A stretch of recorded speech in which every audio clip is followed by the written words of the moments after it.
Alright, Logan, today is review day. So we're going to go through all the 5 games that we've been doing. And we're going to get a couple things on video here that our social media people have asked about.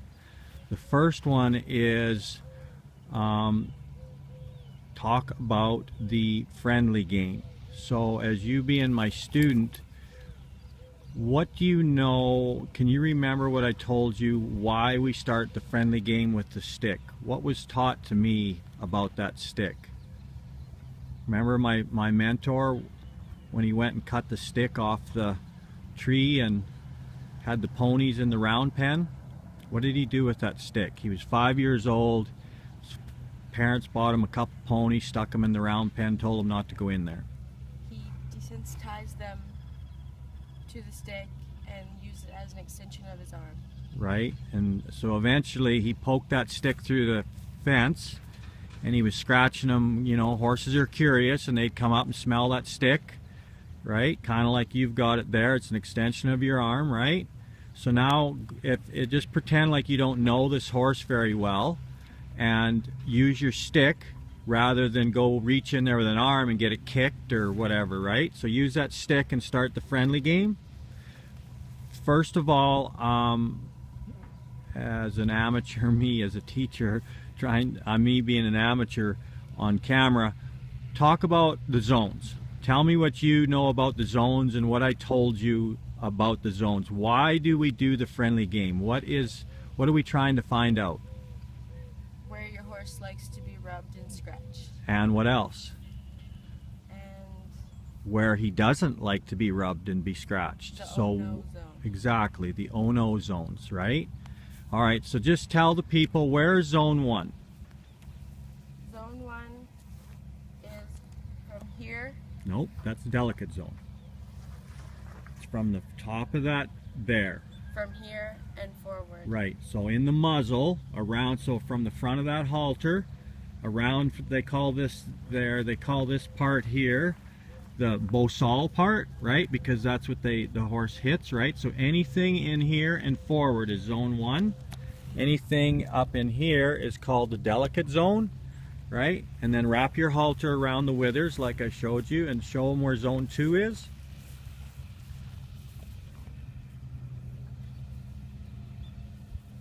And grab it at the bottom, flip it right over, grab it at the bottom, like flip it right over. Yep, now grab it at the bottom and hold it together with the other side. Okay, so where's zone 2 now? Hold it together down there. Yes, where's zone 2 now? Zone 2 is from here to here. Right. And where else is zone 2? Remember we talked yesterday a little bit? Out here. Out here, right? So just because when you're doing the circling game and you do the swing and the touch thing, you don't necessarily have to touch them on the neck. That's not all of zone 2, is it? Zone 2 is where again? So Out you could here. swing zone out there at zone 2, right? Now show them with that there. Where's zone 3? Where's zone 3 from there? Zone 3 is from here to here. Perfect. And where else?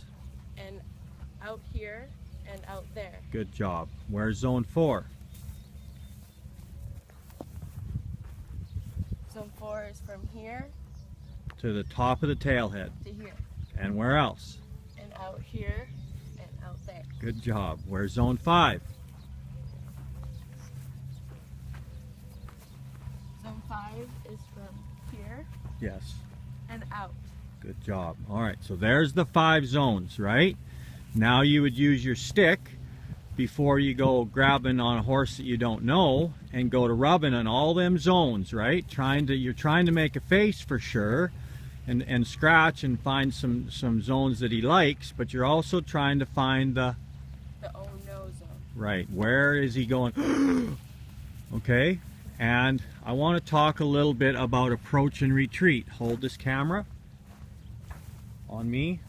So a good example of approach and retreat is if I was, say this horse had had ears that were a little bit problematic, right? So I'm rubbing here, and then if my hand went up to his ear and he went like that, I would back up to where it is good, and then I would keep trying to go forward to where I could touch his ear, right? And if I couldn't quite, then you'd back up.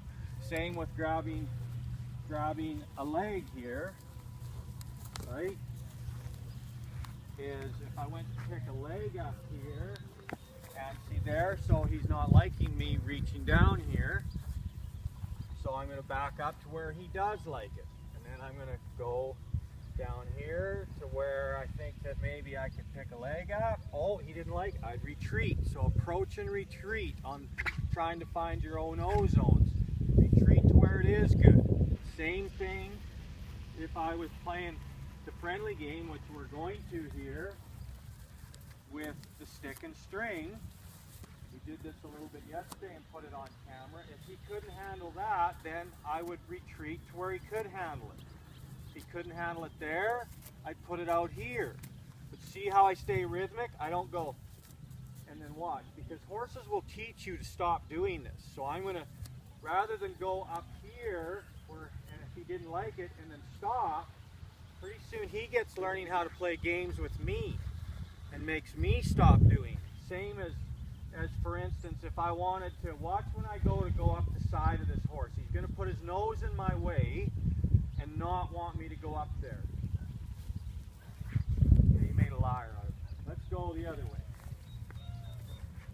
Okay, he made a liar out of it. But for the most part, see, like there, they'll put their nose in the way, but you get your stick, get the head out of the way. Now you can get back here.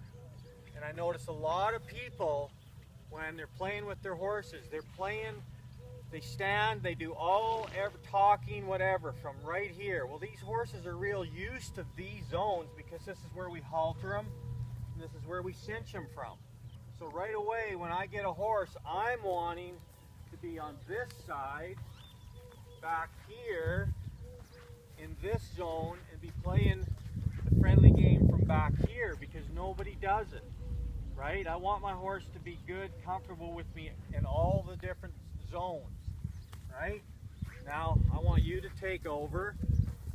I put that on camera, and you start playing. Logan by herself here for a little bit, and she's going to play the 5 games, which are, Logan?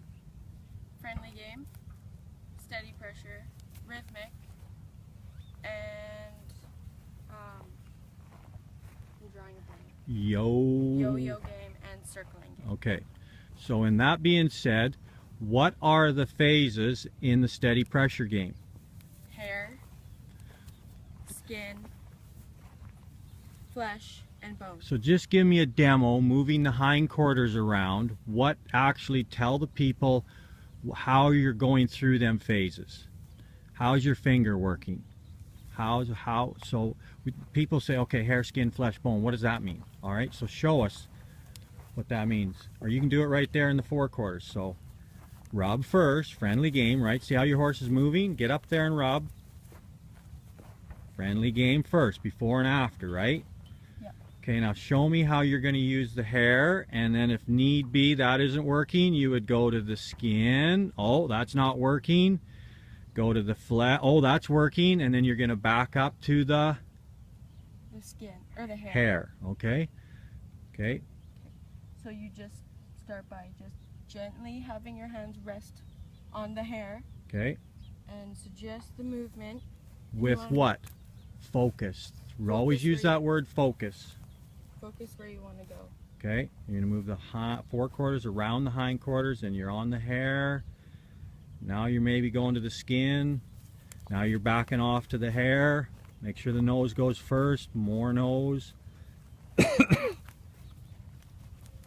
Okay, and back, and okay, now quit.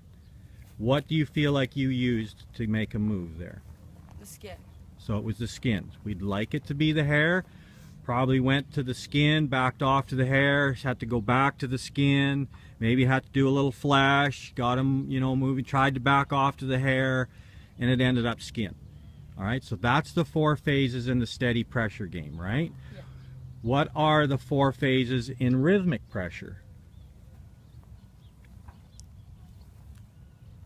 Focus and lead.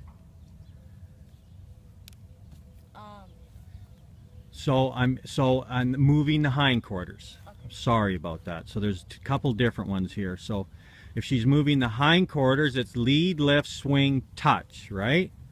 So there she is going back there. And really show, I've got a person talking about the indirect rein here. So see how, and I want to show the people on how I taught you to grab a rein. Or Like the horseman's hand. horseman's hand would be thumb towards you, pinky towards the horse, right? Yeah. Now roll your pinky up to the sky. See how her hand went underneath for an indirect rein? Do that again, go back. Now do the indirect rein and rolls it up over the, that's an indirect rein, right? Show me a direct rein without even moving. You see how her pinky's up? That's a direct rein. Indirect rein, direct rein. Perfect. Neutral rein. How about just knuckles forward if you were in the saddle? Good. So that would be like a neutral rein or a casual rein, right? All right. So now do that 4 phases. Lead. Lead. Lift. Swing. Swing and touch if need be till you get what? You get 2 eyes. 2 eyes. Okay, that's the 4 phases, moving the hindquarters with rhythmic pressure. All right, how about the 4 quarters? What's the phases in the 4 quarters? It's kind of a goofy one. Boom, boom, boom, boom, boom, boom, boom, boom, boom, boom, until you get a movement, right? Yep. Okay, the one thing I'm going to give you a little bit of coaching here. When you move the hindquarters, you are too close. They got to see you coming, right? Giving them time. Okay, and speaking of time, the reason, folks, that these halter shanks are 12 feet long, it gives a horse time to think. Just let me give a little demo. You just hang in there. I'm going to give a demo, folks, here. If I was leading the horse through a gate with the old 6-foot halters here, you see how this gate has an up and a top on it, and it's kind of narrow. The old 6-foot shank, if I'm leading a horse through and all of a sudden he gets a little bit oh no, before I know it, he's kind of reared back. I look back, he slid the 6 feet out of my hands and he's run down the arena. If I had a 12-foot shank, before he could get away from me, I could probably clamp my fingers down and get a hold of that and give him time to think before he went and got in a struggle with me and run off. So it's time that we're talking about, and it's the same thing with Logan right here. When she's standing back, she's going to move the 4 quarters around and she's going to go boom, boom, boom, boom, boom, boom. Go ahead, move the 4 quarters. She gives that horse a little bit of time. Perfect. Slow down a little bit, okay, and rub. Friendly game, before and after. Great job. Okay, so without using the horse, that's the rhythmic pressure, moving the hindquarters and the 4 quarters. What about if we were going to do the yo-yo game? Just look at me, pretend I was the horse. What are the 4 phases in the yo-yo game? For backing up. Backing up. You have finger. Finger. The wrist. The wrist. Elbow. Elbow would be phase 3. And phase 4 is shoulder. The whole shoulder, right? And we start with, look at her hips move, folks. All right, she's got a little color in her. So anyways, the belly of the rope starts on the ground, right, in the yo-yo game. We'll come back, folks, and do, I'm just talking all phases right now. So that would be just a real quick review of the phases so far. Circling game, what would the phases be? Focus and lead. Focus and lead. So looking where you want them to go with a direct rein. Look at your pinkies down. It's a direct rein. Come on, pinky. No, that's an indirect rein. You're leading there. That's a right. Okay, so that's a focus and lead. Then if you had your stick and you weren't hanging onto your horse, it'd be lift the stick, Swing. swing the stick, Touch if I need to. touch if you need to. Go through that again. So focus and lead. There you go. Lift. Swing. Swing, Touch touch. if I need to. Okay, And it'd be the same kind of a thing, but with an indirect rein when you're getting 2 eyes in the circling game. Getting the bring back would be an indirect rein over the withers, right? Yeah. Okay, now just pretend that you are doing the circling game and you've pivoted around. Show this one lady here on social media how to get them to give you 2 eyes. She said when she does the moving the hindquarters, her horse just runs forward. So just give her a demo back there, getting the hindquarters to move, getting 2 eyes.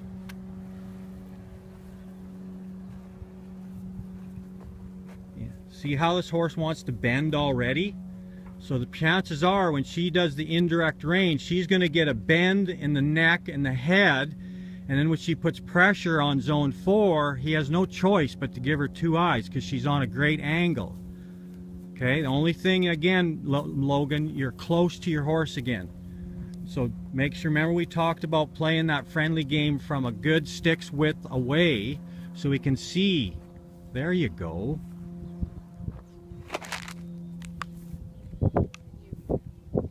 Indirect. Horse bent his head and neck, and all she did was lift. She's got 2 eyes. Great job. All right, so that would be the bring back phases in the circling game. Okay, folks, I probably missed some stuff, but there's all of your phases in the game so far that you're going to need. All right. Now, if he starts circling around you, you're going to use some rhythmic pressure on his hips. Get him to give you 2 eyes. If he was to be a little, trying to run off and visit the other horses or whatever. See how he's walking around you? What would you do about that? How could you use some written? So now do the opposite. Because see, now he puts you in zone 1. You're wanting to be in zone 4. So what could have you done rather than get him to look at you? Move his 4 quarters. Move his 4 quarters, right. So you can get back there. Now go mess with zone 4. There. The other thing I don't do, people, is how he's trying to get to a fence. So horses, they know that usually fences and is closer to home or a gate, and they're working their way over. So I don't stop doing what I'm doing and lead them away from the gates and the fences. I keep doing my work near the fences. So a lot of times I rest them in the middle of the arena where they usually get worked, and I work them on the fences or at the gates. All right, so see how she's using that stick? Now rub down by the hooves with that stick. Be a lot better using that stick, right? And rubbing down there. Now if you wanted, you could slide your hand down the stick and use your hand, and he wouldn't even know the difference. See how that works? So that's what Pat, my mentor, did when he had them ponies when he was 5 years old. He just run that. Now you can just use your hand. You don't even need to use it. See, now you take the stick away, and now you use your hand. What zone are you in? I'm in zone 4. Perfect. How about scratching his belly button with the stick first? Where's his belly button? It's right in front of his little doohickey. There you go. Now you could run your hand down the stick, and he doesn't even know the difference. Take the stick away. Now there's your hand doing the work. Okay? Good. So have you found any really no zones yet? No? Okay. How about zone 5?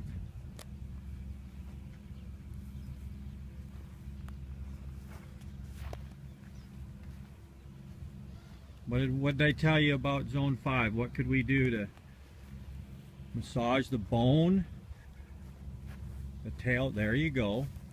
It's kind of like somebody massaging your head. Everybody likes their scalp being massaged, right? Okay, could you get him to lift that tail up off of his rump?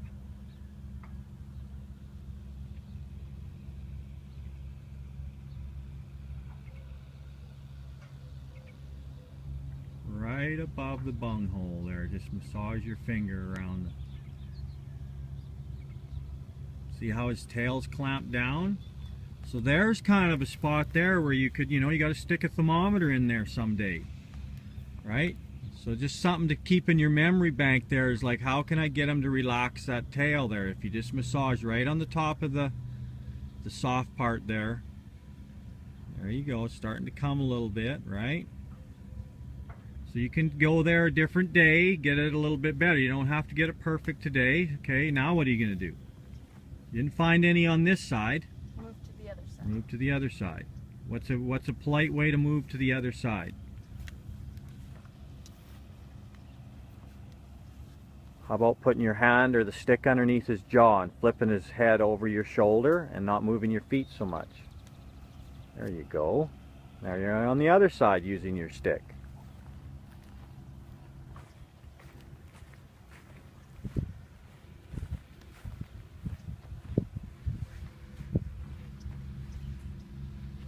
Any O zones yet?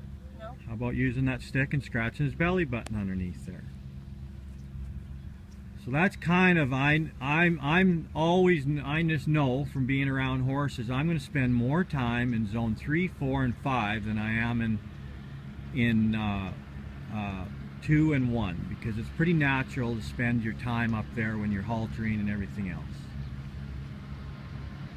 And then when you're in all them zones, I'm always thinking, all right, someday I got to get this horse ready for the horseshoer. So you could try picking a leg up when you're back there.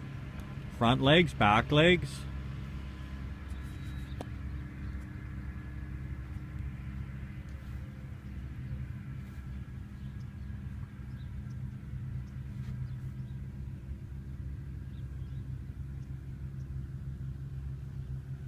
All right, turn your butt towards me. Run your other hand down the leg. There you go. And have 3 parts of your body always touching your horse. Hip, there you go.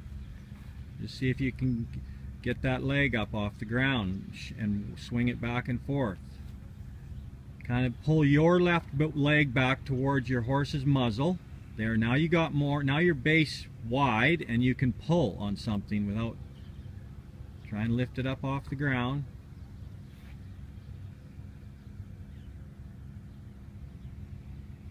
Lean back towards me and pull. There you go. Good.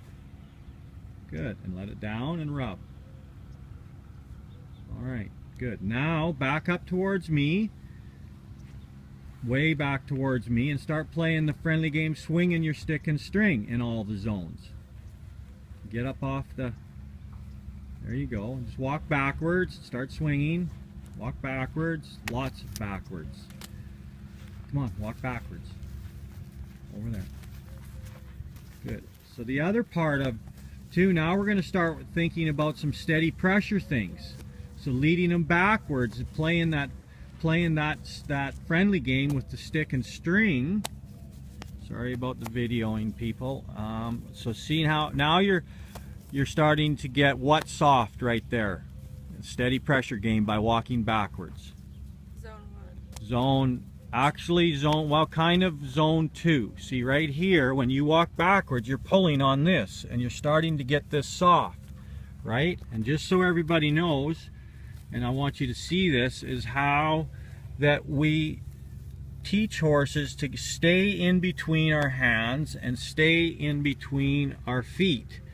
And this is the start of it when you're doing all this stuff online, is you're starting to get your horse to stay inside of this hoop right here, or the bossal part, right?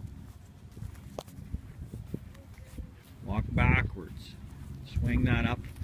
So you know, use your horsemanship now. Could you be swinging that closer to him now, or take all day swinging it behind you? You can always push the envelope, see where you're at. Okay, so that's going good. What's your next move? There you go. Stay rhythmic. All right, could you stand in zone 2 and do that? Good, now we're progressing. Could you stand in zone 3 and do that? Zone 4. Let your shank longer. Don't pull them around you. Remember about this horsemanship. Lots of times you're doing two things at once with your tools.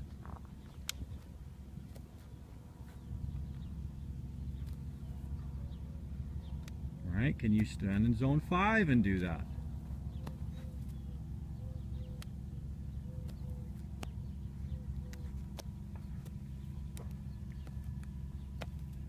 All right, so I think the people get the idea here. All right, so that's the friendly game, not only with our hands, but with the stick and string, and how we use the stick to where we can use our hands.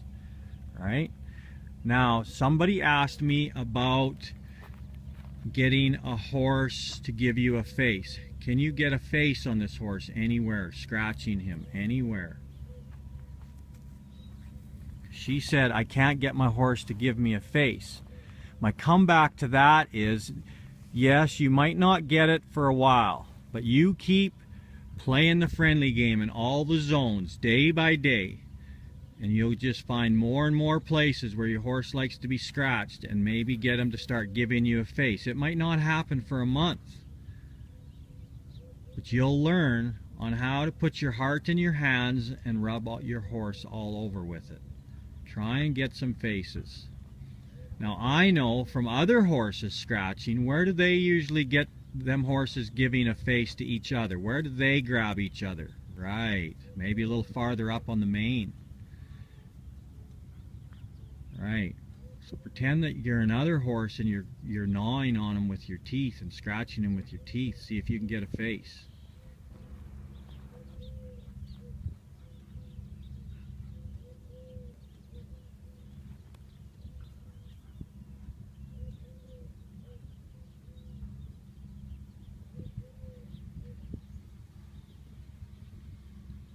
Okay, so obviously you're maybe not going to get a face here, right? Look for some other spots.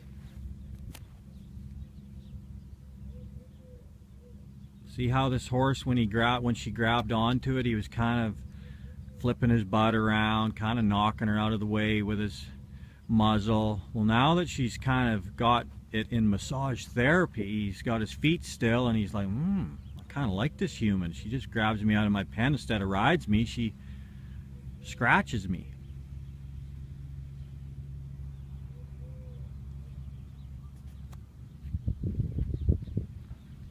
All right, so what's the next thing that Joe talked about that you could do while you're doing all of this? What's the next thing that we kind of didn't talk about a lot, but you needed it later on when you needed your horse to get soft in the face? What did you do? So I can tell you're kind of bewildered, and it's not your fault. I didn't do a good enough job. How about tromboning and starting to get him to give you some lateral flexion with your halter shank? Where do you rest your elbow? How do you slide your hand down? Perfect. So the left hand pulls the slack out, the right hand goes all the way down to the snap. Now grab on when he bends. If he bends like that, take your, now she squeeze her fingers, there you go.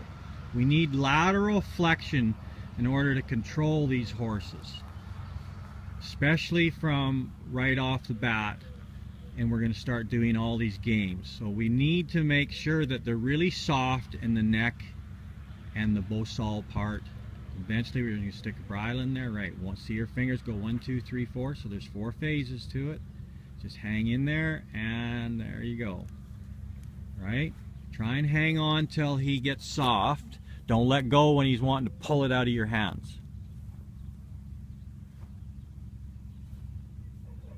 So not only is she over in them zones playing the friendly game, she's going to stop and do a little of this steady pressure here, like that. So they say if your horse moves, you're doing too much too quick, which that's fine. We all make mistakes, not a big deal. But for me, I just try and really use your phases and be soft. Be rhythmic though.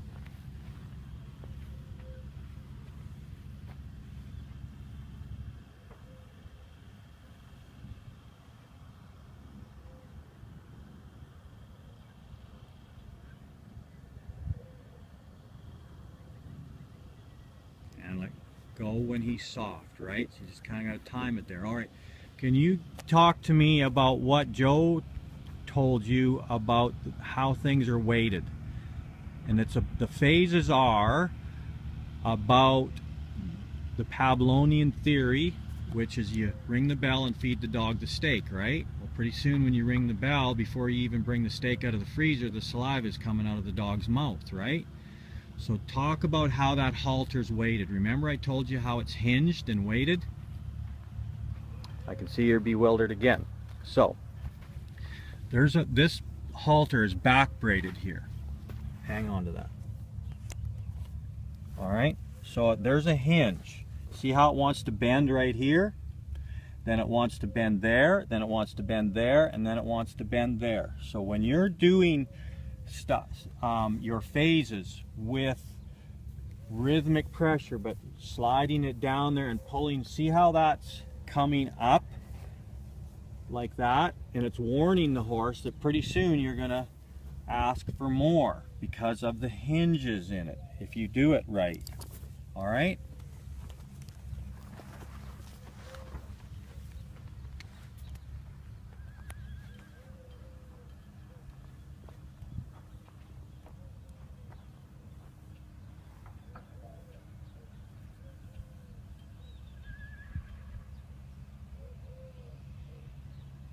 Very good. Okay? You can even rub him on the nose when he gives it to you. Right? Give him a reason for coming over there. So he's kind of passed all of the friendly games, hasn't he? But you can always mark him down in your head, like, all right, zone 5, like under the tail. What would you give under the tail, trying to get him to soften the tail on a scale of 0 to 10, 10 being really soft, 0 being really hard? Around 4. Around a 4, right? What would you give rubbing him on the muzzle from 0 to 10? Around maybe a 3 or a 4. He's that bad around the muzzle to rub it? No. 10 being really soft. Oh. Okay, put it this way. Let's go where you tie the halter, the knot. Okay. What would you give him from 0 to 10 where you fasten the halter up? In standing in that zone, doing the halter up. Pretty close to a 10. Right. So that's kind of what you do when you're working with these horses, is you're marking things down, observe, remember, and compare. So tomorrow when you come, it's like, all right, I remember yesterday's around about a 4 with this tail thing. Could I get him maybe to a 6 today? And then the next day maybe, you know, 7 or an 8, right? So you kind of know them spots where you're going to go to try and get a little bit better and spend a little less time on them other spots, right? And meanwhile, always getting them soft here in the head and the neck with this shank. There you go. See how soft he's getting? And then he tries to, see, that's his thing. That's an older horse that we don't know much about, but you can see how he roots his nose there. Like when you put pressure on him, he's going to root his nose and try and tell you, okay, I've done enough. You say, well, no, you haven't quite done it enough.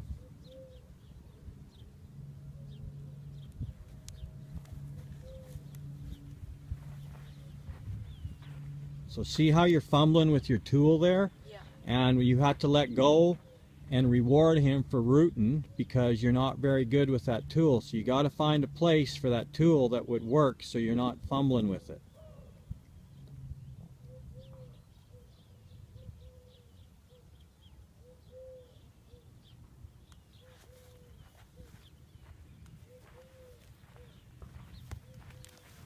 All right, so let me give you a little demo here and a couple things that you need to do that's a little bit different and might help you out.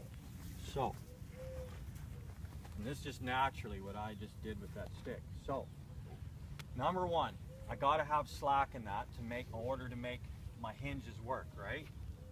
So they work. If you start like this, them hinges aren't going to work because you've already got it already bent at the knot. So I go here and I go 1, 2. See how this hand pulls it? They call it tromboning. I think the trombone goes like that, right? That's what I'm trying to do here. 3,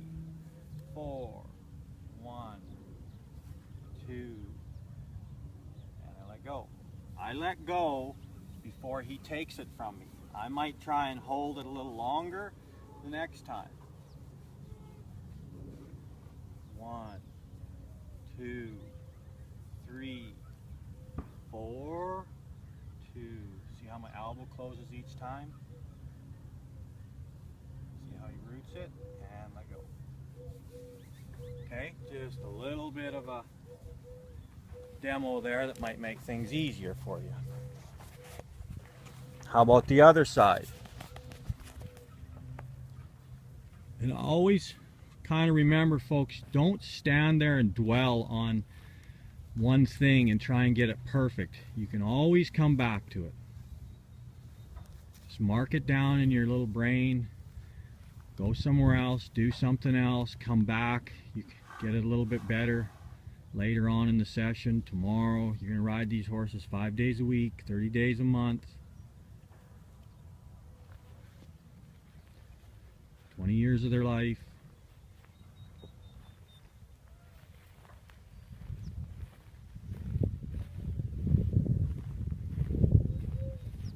Lots better. Yeah, see how you were going to turn loose, and you did end up turning loose. You never really did get the gist of it there to him. He moved his hips and got you to release. He knows the game. He knows how to get you to let go. You might let go before he can. Now let go and rub. There you go. See how you turned loose before he took it from you. You might have to do that a few times. Okay. And then just try and be the horseman and figure out whether or not you can hold it a little bit longer without him moving his feet.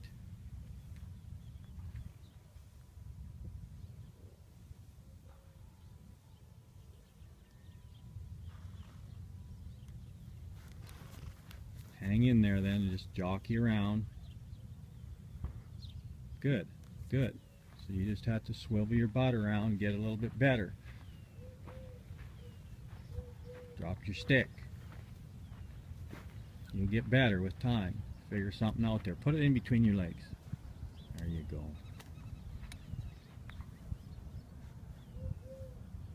Some people would say, well, why don't you just leave it on the ground somewhere and don't use it? Because eventually you might need it for something. Maybe he gets flipping around or whatever. Now your stick, you left it over there by the fence. You're like, ah, oh, dang, I ain't got my stick, right? Just learn how to keep it with you.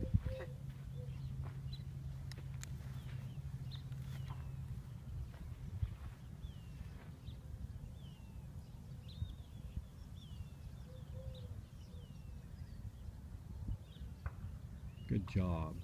Totally different.